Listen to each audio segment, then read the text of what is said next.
राज्यात दररोज गुन्हेगारीच्या अनेक घटना समोर येत असतात। यातील काही घटना या अतिशय विचित्र आणि हादरवून टाकणाऱ्या असतात। सध्या अहमदनगरच्या शिर्डीमधूनही अशीच एक धक्कादायक घटना समोर आली आहे।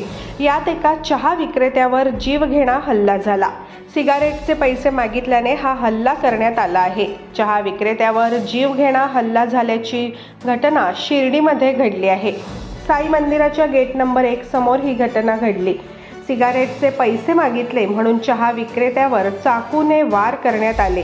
यात बाळासाहेब मोकाटे हे गंभीर जखमी झाले आहेत। त्यांच्या अंगावर अनेक ठिकाणी चाकूचे वार झाले आहेत, त्यामुळे रक्तस्राव झाला। शिर्डीतील गुंड प्रवृत्तीच्या तरुणांनी हा हल्ला केला आहे। ही घटना पहाटे 4 वाजेच्या दरम्यान घडली। या हल्ल्यात गंभीर जखमी झालेल्या बाळासाहेब मोकाटे यांच्यावर साईबाबा रुग्णालयात उपचार सुरू आहेत। या प्रकरणी शिर्डीत पोलीस ठाण्यात गुन्हा दाखल करण्यात येणार आहे। या घटनेनंतर हल्ला करणारे आरोपी गाडी सोडून घटनास्थळावरून पसार झाले। शिर्डीत दिवसेंदिवस गुन्हेगारीचं प्रमाण वाढत आहे, त्यामुळे पोलिसांनी गुंडांचा बंदोबस्त करण्याची गरज असल्याचं नागरिक बोलत आहेत।